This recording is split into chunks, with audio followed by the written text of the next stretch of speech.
मैले एटलिस्ट सकिनँ। मैले नसक्नुको अर्थ मैले होइन ढाँटिरहनु त भएन नि, मलाई ढाँट्नुको जरुरी छ। मैले आफू जो एउटा एकाडेमिक काम गर्छु, म एउटा प्रोफेसनल मान्छे हो। मैले मेरा क्लाइन्टहरूलाई न्याय दिनको लागि मैले बेसी समय दिनुपर्छ। मैले त्यहाँबाट पनि धेरै गर्न सक्छु। म किताब लेख्ने मान्छे हुँ, आर्टिकल लेख्ने मान्छे हुँ। म एउटा एकाडेमिक काम गरेर बस्ने मान्छे हो र यो 4 वर्षको अवधिमा मैले वास्तवमै एकाडेमिक काम गरिनँ। म सधैँ सडकमा मात्रै रहेँ। त्यसमा मलाई रिग्रेट छैन। तर मैले महसुस के गरेँ भने अब यो तरिकाले पार लाग्दैन, त्यसैले अरू किसिमले पनि मुलुकको लागि कन्ट्रिब्युसन गर्न सकिन्छ। बिचमा धोका दिएर तपाईँ हिँड्नु भने तपाईँले यो कोणबाट सोच्नु भएको छ कि छैन? तपाईँलाई त्यस्तो केही रियलाइजेसन छ कि छैन? एकदमै राम्रो प्रश्न। वास्तवमा यहाँले ठिक भनेको हो। म राजनीतिमा छैन, नेपालका लागि नेपालीमा छैन। यसको अर्थ हामीले न बालकृष्णजीको हामीले विरोध गरेका छौँ, न उहाँको बारेमा नराम्रो भनेका छौँ। अहिले पनि हामी उहाँलाई एउटा मोरल सपोर्ट हाम्रो छ, उहाँले राम्रो गर्नुहोस्, पार्टी अगाडि जाओस् भन्ने हाम्रो अहिले पनि धारणा छ। थियो होला नि चिज भनेको हजुरले अब यो आन्तरिक कुरा छ। अब कतिपय आन्तरिक कुराहरू, सानातिना कुराहरू भनेर फाइदा पनि हुँदैन। मेरो तर्फबाट कुनै असहयोग हुँदैन, तर सहयोग पनि हुँदैन। किनकि अब म एउटा स्वतन्त्र व्यक्तिको रूपमा मैले प्रत्येक पोलिटिकल पार्टी मेरो लागि समान हुन्। नेतृत्व गर्नुहोस् भन्नुभएको थियो मलाई, सबै साथीहरूले डाक्टर साहबले गर्नुहोस् न नेतृत्व भन्नुभएको थियो। मैले बालकृष्णजीले गर्दा चाहिँ नहुने, अर्कोले गर्दा हुने भन्ने होइन। मेरो कन्क्लुजन नै के हो भने हामी जे गरिरहेछौँ त्यसले कहीँ पनि पुगिँदैन। पोलिटिकल्ली फेलियर फेस हो नि डाक्टर सुरेन्द्र भण्डारीको आज। त्यो फेलियर फेसले गर्ने कुनै मुभमेन्टले चाहिँ फेरि अब हुन्छ भनेर किन विश्वास गर्ने? किन तपाईँको कुरा सुन्ने मान्छेले किन तपाईँलाई विश्वास गर्ने? अब एकदम राम्रो प्रश्न। वरिष्ठ अधिवक्ता डाक्टर सुरेन्द्र भण्डारी हामीसँग हुनुहुन्छ। डाक्टर स्वागत छ। धन्यवाद। अरू कुनै भूमिकाको फुर्को नबाँधिकन डाक्टर सुरेन्द्र भण्डारी वरिष्ठ अधिवक्ता मात्र भन्नुपर्ने हो अब हामीले? एक्ज्याक्टली। एउटा पार्टीको वरिष्ठ उपाध्यक्ष पनि भन्थ्यौँ हामी, कहिले एउटा अभियानको संयोजक पनि भन्थ्यौँ। अब नभनौँ त्यसो। किन डाक्टर विरक्त लाग्यो राजनीतिबाट, अब अलग हुने भन्ने निर्णय गर्नुभयो अरे भन्ने हामी सुनिरहेछौँ। यस्तो किन डाक्टर? धन्यवाद शिव सर यो प्रश्नका लागि। सबभन्दा पहिला हामीले जे राजनीति गऱ्यौँ त्यो राजनीति कस्तो देखियो भने साना साना दल र सबैलाई आफ्नै दल चाहिने, कोही कसैसँग नमिल्ने, साझा रूपमा सहकार्य पनि गर्न नसक्ने। मैले त्यसको लागि वास्तवमा धेरै प्रयास गरेँ। राष्ट्रवादी शक्तिहरू, लोकतान्त्रिक शक्तिहरू, प्रगतिशील शक्तिहरू सबै एक ठाउँमा आएर हामी जे विकल्प दिन खोजिरहेछौँ विकल्प दिउँ भन्ने धेरै ठुलो प्रयास गरेको थिएँ। त्यसमा सफल हुन सकिएन। अब जब वैकल्पिक शक्तिहरू एक ठाउँमा आउन सक्ने अवस्था सृजना हुँदैन तब हामीले राजनीति गर्नका लागि मात्रै राजनीति गरेर या म कुनै पार्टीमा छु यो मेरो पार्टी हो भन्नका लागि मात्रै राजनीति गर्दाखेरि त्यसले मुलुकको समस्या पनि सम्बोधन हुँदैन। आफ्नै पनि समय व्यर्थमा गइराखेको हुन्छ र धेरै ठुलो साथीभाइहरूको सङ्ख्यालाई पनि उहाँहरूको समय पनि बर्बाद भइराखेको हुन्छ। त्यसैले अहिले मैले केही समय अगाडिदेखि भनिरहेको थिएँ कि हामीले समीक्षा गर्नुपर्ने अवस्थामा हामी छौँ भनिरहेको थिएँ। र यो अहिलेको लोकल इलेक्सन पछाडि के देखियो भने जस्तो रविन्द्र मिश्रजीले राजीनामा दिनुभयो, विवेकशील साझा फुट्यो, यस्ता अरू दलहरू पनि कुनै दलहरू आपसमा मिल्न सकेनन्, सबैलाई सानो सानो बनी पार्टी चाहिने, यो जुन किसिमको आफूलाई मात्रै केन्द्रबिन्दुमा राख्ने र मैले मात्रै समस्याको समाधान गर्छु, म चाहिँ नेता भएदेखि ठिक छ, अरूलाई म स्वीकार गर्दिनँ भन्ने जुन वैकल्पिक राजनीति गर्नेहरूभित्रको मानसिकता देखियो, यो मानसिकताले दुर्घटना निम्त्यायो। दुर्घटना भनेको कहीँ पनि नपुग्ने। अब यस्तो अवस्थामा मैले के ठाने भने कि त यी सबै विकल्प दिन्छु भन्नेहरू एक ठाउँमा आउन सकिन्छ, त्यसको लागि प्रयास गरौँ। त्यो किसिमको प्रयास गर्दाखेरि चाहिँ त्यसले अर्थ राख्छ। अदरवाइज मेरै दल ठिक, मेरै कुरा ठिक, म मात्रै ठिक भनेर गरिने राजनीतिले मुलुकको पनि हित हुँदैन, आफ्नो पनि हित हुँदैन भनेर मैले यस किसिमको राजनीतिबाट चाहिँ म बाहिर आएको हो। म अहिले स्वतन्त्र छु। तर यदि एउटा वैकल्पिक राजनीतिको एउटा कसरी त्यसको संयोजनको भूमिका खेल्छ, सबैलाई एक ठाउँमा ल्याउने वातावरण हुन्छ भने त्यसमा मेरो सहयोगी। डाक्टर साहब तपाईँ आफैले अभियान गर्नुभयो, तपाईँ आफै संयोजक हुनुहुन्थ्यो नेपालका लागि। नेपाली अभियान भएर यो तपाईँको बिल्कुलै तपाईँको कन्सेप्टमा यो अभियान अगाडि बढ्यो। पछि यसलाई तपाईँले पार्टीमा रूपान्तरण गर्नुभयो। पहिलो नेतृत्व तपाईँ हुनु भएन, राइट होइन? बालकृष्ण नेउपाने वरिष्ठ अधिवक्ता हुनुहुन्छ, उहाँलाई पहिलो नेतृत्व मानेर तपाईँ सेकेन्ड म्यान बनेर अभियानलाई नै तपाईँले पार्टीमा रूपान्तरण गर्नुभयो। र 5 वर्षसम्म अभियान गर्नुभयो, जतिखेर निर्वाचनमा गएर अब यसको चाहिँ रिजल्ट देखिनु पर्थ्यो नि, जित्ने हार्ने या एउटा जनतासँग जाने परीक्षण हुने बेलामा तपाईँ ब्याक हुनुभयो। यो त एउटा त्यो मुभमेन्टलाई पनि तपाईँले धोका दिएको जस्तो अर्थ लाग्न सक्छ होइन। तपाईँ चाहिँ दुःख गर्ने बेलामा गर्नुभयो, त्यसको जुन एउटा फल लाग्ने बेला थियो त्यतिखेर तपाईँले खुट्टा कमाउनु भयो, त्यसमा त तपाईँ असफल हुनुभयो नि राजनीतिमा। एकदमै राम्रो प्रश्न। वास्तवमा हामी एक किसिमले असफलै हौँ। त्यो भन्दाखेरि मलाई आफ्ना कमी कमजोरी महसुस हुन्छ, कमी कमजोरी महसुस गर्नुपर्छ, कुरो सत्य हो, किनकि सत्य तितो नै हुन्छ। प्रश्न के हो भने हामीले लोकल इलेक्सनको बारेमा मैले यहाँसँग पनि यहाँको मिडियामा पनि बोलेको छु कि लोकल इलेक्सन चाहिँ दलीय रूपमा नभएर दलविहीन रूपमा या स्वतन्त्र रूपमा हुनुपर्छ, जसले गर्दाखेरि नागरिकका दैनिक जीवनका सवालहरूमा दलीय आधारमा भागबण्डा गर्ने भन्दा पनि सबैको साझा क्यान्डिडेटको रूपमा, स्वतन्त्र क्यान्डिडेटको रूपमा लोकल गभर्मेन्ट हुनुपर्छ भन्ने हाम्रो कन्सेप्ट थियो। त्यही आधारमा हामीले स्वतन्त्र उम्मेदवार अभियान भनेर पनि हामीले सञ्चालन गऱ्यौँ। त्यसले थुप्रै ठाउँमा उम्मेदवारी पनि दियो, खासै रिजल्ट आएन। तर समग्रता के हो भने हामीले जुन विचार अगाडि राख्यौँ त्यसको रिफ्लेक्सन त भयो नि। जस्तो हर्क साम्पाङजी आउनुभयो, या बालनजी नै आउनुभयो, या गोपाल हमालजी आउनुभयो, या अन्य थुप्रै साथीले उम्मेदवार दिनुभयो। त्यो हाम्रो एक किसिमको सफलता हो। तर त्यो सफलता कस्तो रह्यो भने मैले अघि पनि भने म नाम नलिउँ, एउटा पार्टी छ त्यसले छुट्टै उठाउँछ, अर्को पार्टी छ छुट्टै उठाउँछ, अर्को पार्टी छ छुट्टै उठाउँछ, हामी विकल्प दिन्छु भन्नेहरू एक ठाउँमा कोही पनि आउन सकेनौँ। यदि हामी सबै एक ठाउँमा आएर विकल्प खोजेको भए सायद राम्रो रिजल्ट आउँथ्यो होला। भने हामी जब मिल्न सक्दैनौँ, भने हामी मुलुकको लागि भन्दा नि आफ्नो लागि मात्रै, आफूलाई नेता बनाउनको लागि मात्रै हामी काम गरिरहेका रहेछौँ नि। यो जुन रोग छ, यो रोगलाई हामीले महसुस नगर्ने, आत्मालोचना नगर्ने, समीक्षा नगर्ने हो भने अब होइन राजनीति गरिरहनुपर्छ, 20 वर्ष पछाडि पनि त पार लाग्छ नि, सफल हुन्छ भन्ने किसिमको मनोवृत्ति बोकेर हुँदैन। मुलुकप्रति अहिले अन्याय भएको छ, तपाईँ न्याय 20 वर्ष पछाडि खोजेर हुँदैन। मैले यही आधारमा मैले के यहाँको प्रश्न ठिक हो, म भागेको चाहिँ होइन। मैले जुन हामी दुःख गरेँ, मैले मात्रै थुप्रै साथीहरूले हामीले गरेँ एउटा अभियान, एक किसिमले एउटा अभियान राम्रैसँग अगाडि तपाईले मान्छेलाई सपना देखाउनु भयो, यहाँबाट हामी पुरा गर्न सक्छौँ भन्नुभयो, धेरै मान्छेलाई गोलबद्ध गर्नुभयो, मेची महाकाली जानुभयो, आफ्नो एजेन्डाहरू राख्नुभयो। र जतिखेर तपाईँका कार्यकर्ताहरू नै भनौँ न, अब पार्टी भनेपछि त कार्यकर्ता भन्नुपर्छ, उहाँहरू साथीहरू कार्यकर्ता भनौँ न, नेता कार्यकर्ताहरू पहिला अभियन्ता हुनुहुन्थ्यो, पार्टी भएपछि कार्यकर्ता नै भन्नु पर्ला। तर उहाँहरूलाई बिचल्ली बनाएर तपाईँ चाहिँ फ्याक्ट बाहिर निस्किनु भयो क्या। अहिले धोका भएन डाक्टर साहब तपाईँबाट यतिखेर उहाँहरूलाई? अनि मैले पनि भने यो तपाईँहरूप्रतिको धोका नै हो, तपाईँ स्वीकार्नुहुन्छ यो धोका हो, यो असफलता हो, धोका हो मैले भने। तर किन फेरि यसलाई अर्को किसिमले कसरी हेर्नुपर्छ भने पोलिटिक्स गर्ने भन्ने कुरा चाहिँ के हो भने आफ्नो स्वतन्त्र विवेक र विचारले गर्नुपर्छ। र मैले मेरा सबै साथीहरूलाई के भने अब हामीले समीक्षा गर्ने बेला आयो, समीक्षाको लागि तयार हौँ। हामीले समीक्षा नगर्ने त्यही पुरानै तरिका हामी जे गरिरहेछौँ त्यही नै गर्ने हो भने हामी त कहीँ पनि पुगेनौँ नि। यो त तथ्यले देखायो नि। जुन कुरा तथ्यले देखाएको छ त्यो कुरालाई आत्मसात नगर्ने, समीक्षा नगर्ने, हामीले आफूलाई भएका विगतका गल्ती कमी कमजोरीलाई सच्याएर नहिँड्ने हो भने विगतमा जे गरिरहेछौँ त्यही नै ठिक छ भनेर जाने हो भने त कहीँ पनि पुगिँदैन। अब पार्टी भनेर, अब राजनीति भनेर, अब नेता बनेर सुरेन्द्र भण्डारी हिँड्यो भने यसले पार लाग्दैन यो तरिकाले भनेर महसुस गरेर आत्मसमीक्षा गरेर तपाईँ बाहिरिनु भएको हो अहिले। किनकि मेरो प्रयास सफल भएन।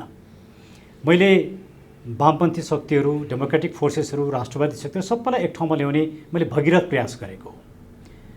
या म असफल भएको या त्यो विचारै असफल भएको त्यो त समयले देखाउला। तर मैले चाहिँ के महसुस गरेँ नि, मैले एटलिस्ट सकिनँ। मैले नसक्नुको अर्थ मैले होइन ढाँटिरहनु त भएन नि, मलाई ढाँट्नुको जरुरी छ। कुन बिन्दुमा पुगेर चाहिँ अब यो रियलाइज भयो कि अब पार लाग्दैन है? किनभने तपाईँले बाहिर नभने पनि भित्री रूपमा त पहिल्यैदेखि पनि थाहा थियो होला यो पाटाले अब जाँदैन, या हामी यहाँ आइपुग्यौँ, यहाँ कमजोरी छ, यो राम्रो पक्ष छ, त्यो भन्दै पनि अब गर्नुपर्छ सकिन्छ भन्दै लाग्नु भएको थियो होला। कुन त्यस्तो बिन्दु या कुनै त्यस्तो चिज छ जसले तपाईँलाई हिट गर्यो कि अब पार लाग्दैन है, अब थप बस्नु भनेको थप धोका, थप असफलता, थप तनाव मात्रै हो, अब चाहिँ डाक्टर भण्डारीले कम्तीमा यो डिसिसन गर्नुपर्छ भनेर कुन बिन्दुमा तपाईँले डिसाइड गर्नुभयो? यो झन्डै 1 वर्ष अगाडिदेखिको हो, जब हामीले पृथ्वी जयन्ती मनायौँ, योभन्दा अघिल्लो वर्ष। त्यो पृथ्वी जयन्ती मनाउँदाखेरि आखिरी पृथ्वीनारायण शाह त सबैका साझा हुन् नि। उनले त कुनै राजनीति गरेका उनको कुनै राजनीतिक दल पनि थिएन। उनले राष्ट्र निर्माण गरे।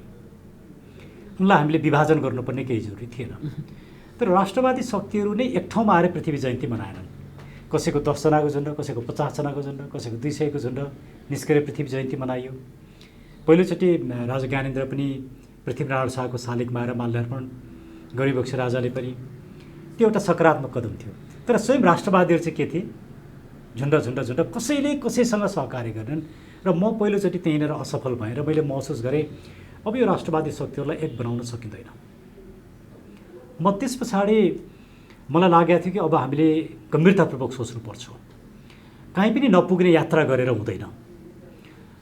त्यसको दोस्रो जब हामीले फागुन 18 गतेको हामीले आन्दोलनको हामीले घोषणा गऱ्यौँ, त्यो आन्दोलनमा कसैको पनि सहयोग रहेन, कुनै पनि राष्ट्रवादी शक्तिको सहयोग रहेन। र हाम्रो आन्दोलनमा त 200-250 मानिस मात्रै थिए होला। 200-250 मानिसले हामीले गरिरहँदाखेरि हुन्थ्यो भन्ने एउटा धार छ। तर हामीले त्यो आन्दोलनको तयारी त हेर्नुहोस्, म आफै पर्चा बाँध्दै हिँडेँ, हामी कहाँ पुगेनौँ। त्यसको तयारीमा हामीले धेरै दुःख गऱ्यौँ। तर सहभागिता त साह्रै कम रह्यो।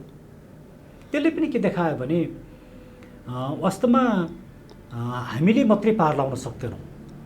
सबै राष्ट्रवादी शक्ति एक ठाउँमा आउन सक्ने सम्भावना पनि छैन। हामीले मात्रै पार लगाउन सक्ने सम्भावना पनि छैन। त्यस पछाडि पनि हामीले होमवर्क गऱ्यौँ कि वामपन्थी शक्तिहरूलाई पनि एक ठाउँमा लिएर आयौँ। एमसिसीको विरुद्धको आन्दोलनमा पनि मैले त्यही काम गरेँ कि वामपन्थी शक्तिहरू, राष्ट्रवादी शक्तिहरू सबैलाई एक ठाउँमा लिएर आउँ। केही हदसम्म त्यो सफल भएको थियो। तर त्यसको नि परिणाम के? त्यहाँ पनि राम्रो सहकार्य हुन सक्यो। तपाईँले देख्नुभयो कसैले कहाँबाट जुलुस निकाल्छ, कसैले कहाँबाट निकाल्छ। हामी सबै एक ठाउँमा नै आउन सक्यौँ। एमसिसीको विरुद्धमा हामी लाग्नेहरू हामी सबैको एजेन्डा त एमसिसीको विरुद्ध थियो नि। तर हामी एक ठाउँमा आउँदैन थियौँ। किनभने सबलाई के थियो नि, म चाहिँ नेता हुँ है, मेरो पछि लागे ठिक छ, मेरो पछि नलागे ठिक छैन। तर यो किसिमको जुन मनोवृत्ति नेपाली समाजमा देखियो, हामी बिचमा भनौँ न, नेपाली समाज हामी बिचमा देखियो, त्यसले मलाई के लाग्यो भने मैले आफू जो एउटा एकाडेमिक काम गर्छु, म एउटा प्रोफेसनल मान्छे हो, मैले मेरा क्लाइन्टहरूलाई न्याय दिनको लागि मैले बेसी समय दिनुपर्छ। मैले त्यहाँबाट पनि धेरै गर्न सक्छु। म किताब लेख्ने मान्छे हुँ, आर्टिकल लेख्ने मान्छे हुँ, म एउटा एकाडेमिक काम गरेर बस्ने मान्छे हो। र यो 4 वर्षको अवधिमा मैले वास्तवमै एकाडेमिक काम गरिनँ। म सधैँ सडकमा मात्रै रहेँ। त्यसमा मलाई रिग्रेट छैन। तर मैले महसुस के गरेँ भने अब यो तरिकाले पार लाग्दैन। त्यसैले अरू किसिमले पनि मुलुकको लागि कन्ट्रिब्युसन गर्न सकिन्छ। मैले नेतृत्व लिन अब सक्दिनँ। मैले नेतृत्व दिन्छु भन्ने कुरा चाहिँ अब यो गलत हो। त्यसो अब तपाईँले अहिले जे गर्नुभयो सबै समीक्षा गरेर मैले ठिक गरेँ भनेरै बाहिर आउनुभएको होला। तपाईँलाई यस्तो लाग्दैन कि मैले यो ठिक गरेँ या 4 वर्ष अगाडि अभियान भनेर सुरु गर्दा त्यो चाहिँ बेठिक गरेछु कि? त्यस्तो त्यो कोणबाट समीक्षा गर्नुभएको छ तपाईँले? हामीले जुन अभियान सुरु गऱ्यौँ, मलाई अहिले पनि त्यो अभियान एकदमै ठिक लाग्छ। किनभने हामीले जुन एजेन्डा उठाएका थियौँ, आज मुलुकभरि तिनै एजेन्डा छन्। विभिन्न पोलिटिकल पार्टीले तिनै एजेन्डा लिएर हिँडेका छन्। त्यस अर्थमा त हामी सफल भइसक्यौँ त्यस अर्थमा। तर त्यो एजेन्डालाई स्थापित गर्ने र व्यथिति, लुटतन्त्र, भ्रष्टाचारको अन्त्य गर्ने काममा हामीले सत्ता जुन परिवर्तन गर्नुपर्थ्यो त्यो गर्न सकेनौँ। त्यो किन गर्न सकेनौँ भने सबै एक ठाउँमा आउने वातावरण बन्नै सकेन।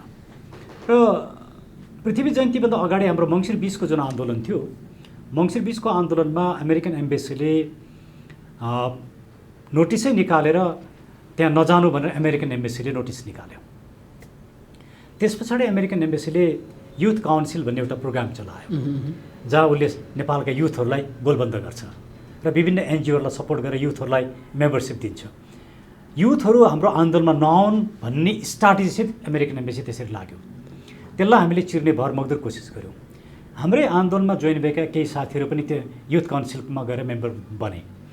यसले के देख्यो भने वास्तवमा राष्ट्रियताको इस्यु उठाउनु, हर्क साम्पाङजीलाई भनौँ, उहाँले के भन्नु, सङ्घर्ष गर्न सजिलो छैन, सङ्घर्षमा साथ पनि धेरै कम मान्छेले दिन्छ। हाम्रो पनि ठ्याक्कै त्यही भयो।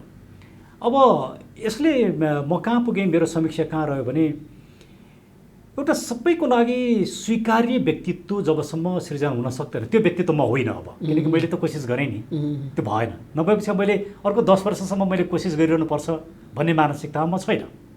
मेरो नेतृत्व असफल हो, मैले अब यो काम मबाट हुँदैन।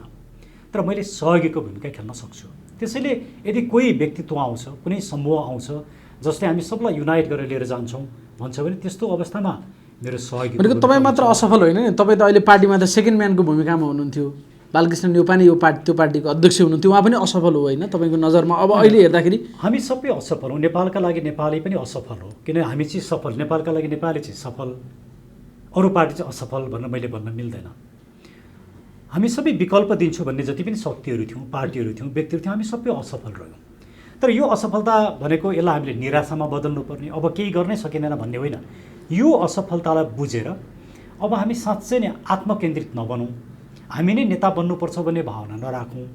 हामीले नचिनेको कोही व्यक्ति पनि त युवा हुन सक्छ, बालन पनि त उदाउन सक्दो रहेछन् नि, हर्का साम्पाङ पनि त आउन सक्दो रहेछन् नि, यस्ता व्यक्तिहरू समाजमा रहेछन् नि, त्यस्ता व्यक्तिहरू अगाडि सारौँ त र हामीले सहयोगीको भूमिका खेलौँ भन्ने मेरो विचार हो। त्यसले म अहिले पनि निराश चाहिँ छैन, त्यो विकल्प बन्छ र त्यसको लागि प्रयास हुन्छ भने मेरो सहयोगीको भूमिका रहन्छ। तर यसको अर्थ मैले राजनीति नेपालका लागि नेपाली छोडेँ र भन्नुको अर्थ के होइन भने म अर्को कुनै पार्टीमा जान्छु, कुनैको सदस्यता लिन्छु, कुनै अवसरको लागि, त्यो होइन। म कुनै पार्टीमा पनि जान्न, तर एउटा राष्ट्रवादी विचार, राष्ट्रवादी शक्ति, लोकतान्त्रिक शक्ति र प्रगतिशील शक्ति तिनटै एक ठाउँमा आउनुपर्छ र यो तिनटै विचारलाई संश्लेषित रूपमा अगाडि लानुपर्छ भन्ने तपाईँले जुन एकताबद्ध रूपमा गर्दै हुनुहुन्थ्यो, बिचमा केही अरू मान्छेहरू पनि छोडेर गए, अहिले तपाईँले पनि छोडेर जानुभयो। हुन त राजनीतिमा यस्तो चिजहरू सामान्य चिज होला, तर हेर्दा पनि जस्तो बालकृष्ण न्यौपानेको कोणबाट हेर्ने हो भने त तपाईँले धोका दिनुभयो नि, उहाँलाई त अलिकति नमजा लागिरह होला नि होइन? जे मिलेर तपाईँले यत्रो मुभमेन्ट गर्नुभएको थियो, तपाईँ आफ्नै अभियानलाई तपाईँले पनि छोड्नुभयो, त्याग गर्नुभयो, फर्स्ट म्यान लिडरसिप मलाई चाहिँदैन भनेर त्याग गर्नुभयो। तर अहिले फ्याट्ट छोडेर जाँदाखेरि उहाँ अहिले पनि भन्दै हुनुहुन्छ सकिन्छ, गर्नुपर्छ, यसै गरी पनि सकिन्छ भन्ने खालकै कुरा उहाँले गरिरहनु भएको छ। फ्याट्ट बिचमा धोका दिएर तपाईँ हिँड्नुभयो नि, तपाईँले यो कोणबाट सोच्नु भएको छ कि छैन? तपाईँलाई त्यस्तो केही रियलाइजेसन छ कि छैन? एकदमै राम्रो प्रश्न। वास्तवमा यहाँले ठिक भनेको हो कि मैले मुभमेन्टको नेतृत्व गरेँ र त्यसबेलै मैले के भनेको थिएँ भने अहिले पार्टीमा जाने बेला भएको छैन, हामी मुभमेन्टमै रहौँ भन्ने मेरो दृष्टिकोण थियो। बालकृष्णजी पार्टीमा जान चाहनुहुन्थ्यो र पार्लियामेन्टको इलेक्सन घोषणा हुने अवस्था थियो अघिल्लो जेठमा, जेठ 7 गते ठ्याक्कै हाम्रो पार्टी निर्माणको 1 वर्ष भयो। अनि त्यो बेला हामीले ल अब निर्वाचनै जानु पर्ला भनेर हतार हतार पार्टी निर्माण गऱ्यौँ र मैले त्यही बेला भनेको थिएँ पार्टीको नेतृत्व म लिन्न, बालकृष्णजी तपाईँ लिनुहोस्, मैले सहयोगीको भूमिका खेल्छु र म धेरै सक्रिय पार्टीको लागि हुन्न, मैले त्यही बेलै भनेको हो र मैले जति सक्ने सहयोग गरेँ। तर मैले पटक पटक मैले के विचार राखेका थिएँ भने मैले अहिले पार्टी फुटाएर त हिँडेको छैन नि, हामी जो साथीहरू म लगायत अरू साथीहरू जो सक्रिय हुनुहुन्न, कोही साथीहरू सक्रिय हुनुहुन्न, अब म राजनीतिमा छैन, नेपालका लागि नेपालीमा छैन, यसको अर्थ हामीले न बालकृष्णजीको हामीले विरोध गरेका छौँ, न उहाँको बारेमा नराम्रो भनेका छौँ। अहिले पनि हामी उहाँलाई एउटा मोरल सपोर्ट हाम्रो छ, उहाँले राम्रो गर्नुहोस्, पार्टी अगाडि जाओस् भन्ने हाम्रो अहिले पनि धारणा छ। हामीले कुनै किसिमको असहयोग पनि गरेका छौँ। छुट्दै गर्दाखेरि पनि कुरा त भयो होला नि त, अब यो मोडलमा जाउँ, तपाईँ पनि छोड्नु, म पनि छोड्छु, या फरक ढङ्गले जाउँ, या हामी सबै राजनीतिबाट छोडौँ, या उहाँले पनि केही प्रस्ताव गर्नुभयो होला नि, त्यतिकै ल अब भोलिदेखि चाहिँ म आउँदिनँ, तपाईँ जे पनि गर्नुहोस्, जे हुन्छ त्यो गर्नुहोस् भनेर त पक्कै तपाईँ जानु भएको छैन होला, त्यो बिन्दुमा त केही थियो होला नि चिज भनेको। हजुरले अब यो आन्तरिक कुरा छ, अब कतिपय आन्तरिक कुराहरू सानातिना कुराहरू भनेर फाइदा पनि हुँदैन, समग्र तर खालि एउटा क्लियरिटीको लागि मात्र भने समग्रता मैले के भनेको भने हामी सबैले एकचोटि अब समीक्षा गरौँ हाम्रो आफ्नै भूमिकाको बारेमा, हामीले गरेर यसले के रिजल्ट ल्यायो, हामी कहाँ पुग्यौँ, हामीले कहाँ गल्ती गऱ्यौँ, यो समीक्षा नगर्ने हो भने यही किसिमले गरेको राजनीतिले कहीँ पनि पुगिँदैन।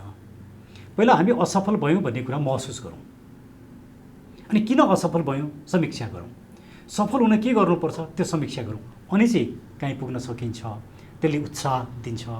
अदरवाइज एकरो किसिमले जे गरिरहेछौँ, जे कुराले इम्प्याक्ट क्रिएट गरिरहेको छैन त्यही गर्नुको अर्थ चाहिँ समय र कन्ट्रिब्युसनको पनि बर्बादी हुन्छ, नेसनप्रति पनि त्यसले हित गर्न सक्दैन भन्ने मेरो दृष्टिकोण हो। अब उहाँको दृष्टिले के अरे लागिरहनुपर्छ, गरिरहनुपर्छ, एक दिन हुन्छ भन्ने उहाँको विचार हो। अनि मैले भने ठिक छ, उसो भने त्यो राम्रो कुरा, तपाईँ लागिरहनुहोस्, मेरो तर्फबाट कुनै असहयोग हुँदैन, तर सहयोग पनि हुँदैन, किनकि अब म एउटा स्वतन्त्र व्यक्तिको रूपमा मैले प्रत्येक पोलिटिकल पार्टी मेरो लागि समान हुन्, मैले कुनैलाई नजिक कुनैलाई टाढा राख्नु हुँदैन। मैले मेरिटका आधारमा हेर्छु। कसैले गल्ती गर्यो मैले त्यसलाई गल्ती भन्छु, कसैले ठिक काम गर्यो मैले भन्छु। त्यसको समीक्षा मुलुकको दृष्टिकोण। जस्तो उहाँले कतै भन्नुभएको रहेछ, अहिले पनि त नेतृत्व त खालि प्राविधिक रूपमा मात्र मैले गरे हो नि, उहाँले नै गरे हो। म अध्यक्ष भए पनि जे उहाँले भन्नुहुन्छ सबै कुरा गर्न दिएकै थियो। सुरेन्द्र भण्डारीले नै हो सबै नेतृत्व गरेको, त्यो पनि हुँदैन भने पनि म छोड्न तयार थिएँ। आफै नेतृत्व गरेको भए पनि हुन्थ्यो। यसरी छोडिनै जाने हो भने अब आफै गर्न पर्ने रहेछ, अब चाहिँ म आफै लाग्छु, आफै नलागे हुँदैन टाइपको पनि भन्दै हुनुहुन्छ क्या। त्यो ठिक कुरा, उहाँको कुरा ठिक हो। तपाईँ नै हुनुहुँदो रहेछ नि, तपाईँ नेतृत्व गर्नुहोस् भन्नुभएको थियो मलाई। सबै साथीहरूले डाक्टर साहबले गर्नुहोस् न नेतृत्व भन्नुभएको थियो। मैले भने बालकृष्णजीलाई हामीले अध्यक्ष बनाइसकेपछि एउटा फुल टर्म काम गर्न दिनुपर्छ। मलाई बिचमा निकाल्ने हटाउने काम गर्नु हुँदैन। तर बालकृष्णजी स्वयं आफैले समीक्षा गरेर होइन कमी कमजोरी भयो, म हट्छु, म एउटा वरिष्ठ उपाध्यक्षमा बस्छु या सदस्यमा बस्छु र अरू कोही मान्छे अध्यक्षमा आओस् भन्ने उदारता उहाँले देखाउनु राम्रो हुन्छ। त्यो देखाउनु भने अरू कोही साथी आउँछ। तर उहाँले यो महसुस गर्नु भएन भने त्यो उहाँको कुरा हो। तर म चाहिँ अध्यक्ष भएर नेतृत्व लिएर अब म काम गर्न सक्दिनँ। भनेको नेतृत्व परिवर्तन भएको थियो भने पनि तपाईँ त्यहाँ बस्न सक्ने अवस्थामा हुनुहुन्थेन होइन, तपाईँ त्यो छोड्ने नै हुनुहुन्थ्यो। त्यो मलाई त बस्नुहोस् नै भन्नुभयो नि उहाँहरूले, तपाईँ बस्नुहोस् भन्नु, मैले बस्दिनँ नि। अर्को कोही व्यक्तिमा जाँदाखेरि पनि तपाईँ पार्टीमा हुनुहुन्न थियो त्यो कन्डिसनमा? यदि बालकृष्ण न्यौपाने र सुरेन्द्र भण्डारी दुइटै बाहिर अर्को कसैलाई नेतृत्व दिने जस्तो के थियो भने हामीले प्रोफेसर कान्ता पौडेलको विषयमा सोचिरहेको थियौँ। उहाँले नेतृत्व गर्ने विषयमा नि हामीले सोचेका थियौँ। उहाँले नेतृत्व गर्नु हुँदाखेरि पनि म पार्टीमा हुँदैन थिएँ। बालकृष्णजीले गर्दा चाहिँ नहुने, अर्कोले गर्दा हुने भन्ने होइन। मेरो कन्क्लुजन नै के हो भने हामी जे गरिरहेछौँ त्यसले कहीँ पनि पुगिँदैन। त्यसको पूर्ण रूपमा समीक्षा भनेको सबैजना जो त्यही विचार हो मेरा भन्छन्, अरू पार्टीहरू या अरू अभियानहरू त्यो एक पनि हुन नसक्ने। अनि सबै जुन ढङ्गले अहिले चलिरहेछ, जुन ढर्रामा अहिले चलिरहेछ, यो तरिकाबाट चाहिँ अब पार लाग्दैन भन्ने निष्कर्ष निकालेर अरू केही चिजमा पनि कम्प्रोमाइज नगरी तपाईँ बाहिर निस्किनुभएको। अहिले विशुद्ध एउटा स्वतन्त्र व्यक्ति मान्दा भयो हामीले होइन डाक्टर सुरेन्द्र भण्डारीलाई? म स्वतन्त्र व्यक्ति हुँ, तर मैले केही समय पछाडि एउटा लुज फोरमको, हुन त एउटा लुज फोरम एकाडेमिक फोरमको त हामी काम गरिरहेकै छौँ, सिजिएनआई नेपाल भनेर। त्यो विशुद्ध एकाडेमिकको, त्यहाँ कुनै राजनीति छैन। त्यस्तै अर्को एउटा फोरम जहाँ राष्ट्रियता, लोकतन्त्र र प्रगतिशील शक्तिहरू, तिनटै शक्तिहरू एक ठाउँमा आएर ती तिनटै विचारहरूलाई नेपाली सन्दर्भमा मर्ज गर्ने। किन नेपालको पोलिटिक्समा तपाईँले लेफ्टिस्टहरूलाई, वामपन्थीहरूलाई दुत्कारेर पनि यो सम्भव हुँदैन, डेमोक्रेटिक फोर्सेसलाई गाली गरेर पनि सम्भव हुँदैन, र राष्ट्रवादीहरूलाई पन्छाएर पनि सम्भव हुँदैन। यो तिनटै शक्तिलाई एक ठाउँमा ल्याउने विचार चाहिँ जीवित रहनुपर्छ, राष्ट्रवादी विचार जीवित रहनुपर्छ भन्ने किसिमले एउटा लुज नेटवर्क, कुनै पार्टी होइन, कुनै सङ्गठन होइन, त्यस्तो एउटा लुज नेटवर्क चाहिँ म छिटै हामी घोषणा गर्छौँ। जस्तो लाग्छ अब प्रश्न तितो लाग्ला, तर एउटा पोलिटिकल्ली फेलियर फेस हो नि डाक्टर सुरेन्द्र भण्डारीको आज। त्यो फेलियर फेसले गर्ने कुनै मुभमेन्टले चाहिँ फेरि अब हुन्छ भनेर किन विश्वास गर्ने? किन तपाईँको कुरा सुन्ने मान्छेले किन तपाईँलाई विश्वास गर्ने? अब एकदम राम्रो प्रश्न। फेलियर भने के हो भने नि, प्रत्येक फेलियर आफैमा अन्त्य होइन। प्रत्येक फेलियरले सक्सेसलाई इन्भाइट गर्छ, सफलतालाई। तपाईँले आफ्नो असफलतालाई महसुस गर्नुभयो, तपाईँ सफलतामा जानुहुन्छ। तपाईँले आफ्नो असफलतालाई नै सफलता ठान्नु भने तपाईँ कहीँ पनि पुग्नुहुन्न। म जस्तो हामी असफल भयौँ, कमजोरी रह्यो भनेर रियलाइज गर्ने, त्यो कुरा कन्फेस गर्ने व्यक्ति कतिजना छन्? सायद धेरै कम मान्छे मात्रै होला नि जसले अब म असफल हुँ भनेर स्वीकार भन्न सक्छ। धेरै कम मान्छेहरू मात्रै होला नि खाल सायद यो टाइपको चाहिँ होइन, त्यसो भन्न सक्छ। र आफैले के भन्न सक्छ भने समीक्षा गरौँ भन्न सक्छ। म आफ्नो व्यक्तिगत स्वार्थ जोडिएको हो भने, मलाई सत्तामै जानु थियो भने मैले यो भन्दैन थिएँ के मैले जे गरिरहेको छु ठिक गरिरहेको छु, हामी इलेक्सनमा जाउँ, 2-4 सिट भएर लिएर आउँछौँ, सत्तामा पुगिन्छ, यही भन्थेँ होला नि। म साथीभाइहरूलाई झुकाइराखेँ हुन्थेँ होला नि। मैले त्यो गर्नु उपयुक्त ठानिनँ। सत्ता मेरो लागि प्यारो होइन, मेरो लागि प्यारो के भने मुलुक हो र अहिलेको व्यथितिको अन्त्य हो, अहिलेको भ्रष्टाचारको अन्त्य हो, रुढतन्त्रको अन्त्य। तर त्यो हामी एउटा सानो समूहलाई पार्टी भनेर त्यसले अन्त्य गर्न सक्दैन। भनेको कतिपयले अब नयाँ पार्टीमा जान खोजेको केही समय यसो भूमिका बाँधेर अब हेरौँ है कतातिर के हुँदो रहेछ, अब यो पाराले भएन, उमेर पनि गइसक्यो, यति अब एउटा प्रोफेसनल लाइफ बिताइ पनि सक्यो, मान्छेले राजनीति गरिसकेपछि अल्टिमेटली सत्ता त जति होइन भने पनि हो नि त। कति त्यो दाउ हेरिरहेको हो कि सुरेन्द्र भण्डारीले कहीँ न कहीँ अब चाहिँ पत्याएनन् है यो पाराले भनेर? त्यस्तो कुनै त्यस्तो एउटा बिन्दुको वेटिङमा तपाईँ हुनुहुन्छ कि कतै जम्प गर्नको लागि पनि त्यो कसैले शङ्का गर्यो भने गलत हुन्छ कि त्यसको लागि के जवाफ हुन्छ तपाईँको? त्यो भएको भए त म यहाँलाई प्रश्न भनौँ कि राजेन्द्र लिङ्गदेनजीले नै भन्नुभएको थियो नि, आउनुहोस् न सँगै काम गरौँ, म राम्रै पोजिसनमा जान्थेँ नि त्यहाँ। तर म राप्रपामा जान सक्दैन थिएँ। किन सक्दैन थिएँ? त्यो एउटा पञ्चायतको लेगेसी बोकेको पार्टी हो, म त्यहाँ जान सक्दिनँ। अब मैले नेपालका लागि नेपाली, म पहिलोचोटि कुनै पोलिटिकल पार्टी मैले सृजना गरेर लागि नेपाली नै हो। मेरो कुनै अर्को पोलिटिकल पार्टीमा जाने उद्देश्य पनि छैन, मनसाय पनि छैन र म जान्न पनि। आखिर यहाँले यो प्रश्न सोध्नुभयो, मैले जवाब दिएँ। भोलि म गएँ भने त यहाँले फेरि मलाई समाउनुहुन्छ नि, त ढाँट रहेछ जस्तो लाग्छ नि। मैले समाउनु परेन, यो भिडियोले समाइहाल्छ नि होइन, यसैले समाउँछ नि। It's clear. भनेको कुनै पनि पार्टीमा जानको लागि यो अहिले यो पार्टीबाट अलग भएर स्वतन्त्र बसेको होइन, यसमा सबै क्लियर भए हुन्छ। क्लियर भए हुन्छ। सम्भवतः म छिटै, अब मैले यो घोषणा गर्नु अलिकति अगाडि हुन्छ, तर यहाँको प्रश्न आइसके पछाडि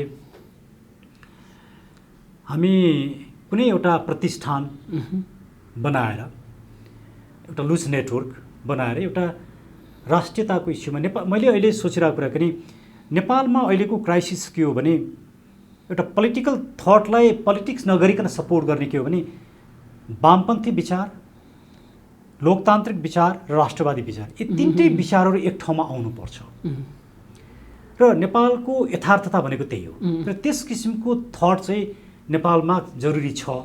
त्यसको लागि हामी छलफल गर्ने एउटा फोरम हामी बनाउँछौँ। खालि मैले एउटा यो कुरामा क्लियर गरेर हामी अर्को विषयमा प्रवेश गरौँला। जस्तो पार्टीमा हुँदाखेरि सर्टेन मान्यताहरू थियो नि, तपाईँको राज संस्थाको पक्षमा तपाईँको मान्यता थियो, अन्य केही सर्टेन चिजहरू संहिताको विपक्षमा तपाईँको थियो होला, अथवा हिन्दू राज्यकै पक्षमा तपाईँको कुराहरू थियो होला। त्यो पार्टी सँगसँगै ती मान्यताहरूमा पनि तपाईँको परिवर्तन भएका छन् कि त्यो चिज चाहिँ म पार्टीभन्दा बाहिर रहेर पनि जुन मुभमेन्ट गर्दाखेरि पनि त्यो आदर्शलाई चाहिँ बोकेर मेरो अब थप मुभमेन्टहरू चाहिँ हुन्छ कि के हो डाक्टर साहब? यसलाई अलिकति क्लियर गरिदिनु न। व्यक्तिगत रूपमा वास्तवमा नेपालका लागि नेपालीको जुन एजेन्डाहरू छन् त्यो एजेन्डा सेट मैले गरेको हो। मेरो अहिले पनि त्यसमा पूर्ण रूपमा मेरो आस्था छ, समर्थन छ। ती विचारहरूमा म अलिकति पनि विचलित छैन। त्यो मेरो निजी विचार हो। तर मेरा निजी विचारले मात्रै परिवर्तन हुँदैन। तपाईँ व्यथिति, लुटतन्त्र र भ्रष्टाचारको अन्त्य गर्न चाहनुहुन्छ भने हामी राजनीतिक रूपमा विवादास्पद कुरा गरेर अब यसको समाधान हुँदैन। मेरो कन्क्लुजन त्यो हाम्रा आफ्ना निजी विचार र आस्थालाई आफ्नो ठाउँमा राखौँ। हो, म संहिता विरोधी हो, तर मैले यो भन्दै हिँड्न जरुरी छैन। अब म राज संस्थाको पक्षमा छु। म लोकतन्त्र सहितको राज संस्था, नागरिकको कित्तामा बस्ने राज संस्था, जसको कन्सेप्ट मैले अगाडि सारेँ, मैले पनि त्यही पक्षमा छु। म हिन्दू धर्म मात्र, हिन्दू, बुद्ध, किराँत लगायतका धर्म सापेक्ष मुलुकको पक्षमा छु। तर यी विषय कस्ता हुन् भने राजनीतिक रूपमा विवादास्पद विषय बने। मलाई त्यो विषय मन पर्ला, यहाँलाई मन नपर्ला, यहाँलाई मन पर्ला, मलाई मन नपर्ला। हामीले राजनीतिक रूपमा विवादास्पद विषयमा समय खर्च गरेर मुलुकका जल्दा बल्दा समस्यालाई सम्बोधन गर्न सक्ने रहेन रहेछौँ। त्यो एक्जाम्पल त हर्क साम्पाङले दिए, बालनले दिए, गोपी हमालले दिए। उहाँले पिपुलको फिलिङ्सलाई रिफ्लेक्ट गरिसक्नु भएको छ नि। आखिर बालनजीले कुनै पोलिटिकल थट त बोक्नु भएको छैन। किन पिपुलले पत्याउँछ? बिना पोलिटिकल थट पनि त पत्याउँदो रहेछ नि। उहाँले रिजल्ट दिनुभयो भने त राम्रो कुरा नि। अब रिजल्ट दिनु भएन अर्को कुरा हो। अब हुन त कस्तो हुन्छ भने लोकल लेभलको पोलिटिक्स र पार्लियामेन्टको पोलिटिक्स, नेसनल पोलिटिक्स फरक हुन्छ। नेसनल पोलिटिक्समा पोलिटिकल्ली कन्ट्रोभर्सियल विषयमा तपाईँले पोजिसन राख्नै पर्छ। जस्तो एमसिसीको कुरा, एमसिसीमा बालनजीको पोजिसन के त? उहाँ केही समय त नबोलिकन चुप लागेर बस्न सक्नुहुन्छ। तर भोलि मिडियाले त सोध्छ, तपाईँ त काठमाडौँ जस्तो महत्त्वपूर्ण महानगरको प्रमुख, तपाईँ एमसिसीलाई कसरी लिनुहुन्छ? उहाँले कि पक्षमा ओर्लिनु पऱ्यो कि विपक्षमा ओर्लिनु पऱ्यो? त्यसरी एउटा पोजिसन सृजना हुन्छ। म एमसिसी विरोधी मानिस हुँ, यसमा विवादै छैन। तर मेरो अहिलेको प्रायोरिटी के हो भने राजनीतिक रूपमा हामीले विवाद गर्नुभन्दा पहिला मुलुकका प्रायोरिटीमा रहेका समस्याहरू, भ्रष्टाचार, व्यथिति, लुटतन्त्र, निर्वाचन प्रणालीका सुधार, यस्ता कुरालाई हामीले फोकस गरेर गयौँ भने रिजल्ट आउँछ। राजा चाहिएको छ कि छैन भन्ने विवाद गर्न थाल्यो भने रिजल्ट आउँदैन। त्यही पहिला म अहिले रिजल्ट ओरिएन्टेड काम गर्नुपर्छ।